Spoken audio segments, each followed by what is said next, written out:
মধ্যস্বত্বভোগীদের দৌরাত্ম্য ও কৃষকের হয়রানি কমাতে ধান সংগ্রহের সিদ্ধান্ত নেয় সরকার। তবে সরকারকে ধান সরবরাহ করতে কর্মকর্তাদের দিতে হচ্ছে ঘুষ। এ যেন শস্যের মধ্যে ভূত। নওগাঁর পত্নীতলায় ঘুষ না দিলে মেলে না weight quality and stock certificate. এ নিয়ে গুদাম কর্মকর্তা ও খাদ্য কর্মকর্তার গলায় ভিন্ন সুর। ন্যায্য মূল্য নিশ্চিতে সরাসরি কৃষকের কাছ থেকে ধান সংগ্রহ করছে সরকার। এতে মধ্যস্বত্বভোগীদের দৌরাত্ম্য কমার পাশাপাশি কৃষকের হয়রানিও দূর হবার কথা। তবে নওগাঁর পত্নীতলায় সরকারি খাদ্য গুদামে ধান সরবরাহ করতে কৃষককে দিতে হচ্ছে ঘুষ। অভিযোগ, প্রতি টন ধান গুদাম সরবরাহের বিপরীতে দিতে হয় ১৫০০ টাকা, আর ৩ টন ধানে গুনতে হয় ৪৫০০ টাকা।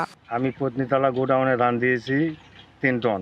সেখানে আমার কাছ থেকে ৬০ টাকা প্রতি মনে ওরা কমিশন কেটেছে। ৭৫ মন ধানের টাকা নিবে গেছে। এই ধানের টাকা আমরা সুস্থ মতন পাচ্ছি না নিবা যায় দিয়ে ৪০০০ টাকা কাটিয়ে নিচ্ছে।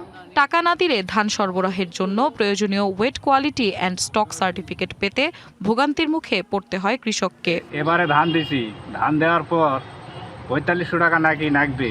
এই জন্য আবার আমাকে চেক দিল না। আমার বাড়ির থেকে আমাকে ৪৫০০ টাকা নিয়ে আসে দেওয়ার পর নাকি চেক দিবে। নগদ নিয়ে এলো হার না মানা হার অফার। সর্বনিম্ন ১০,০০০ টাকা রেমিটেন্স নগদে পাঠালে থাকছে স্বর্ণের হার জেতার সুযোগ। অভিযোগ সরাসরি অস্বীকার করেছেন খাদ্য গুদামের ভারপ্রাপ্ত কর্মকর্তা।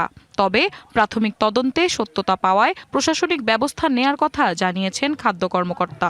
আমার ধান সংগ্রহ শেষ হয়েছে ৩১শে জুলাই, আর আমি কোনো কৃষকের কাছ থেকে কোনো টাকা পয়সা নেই নাই। অভিযোগ সম্পূর্ণ মিথ্যা।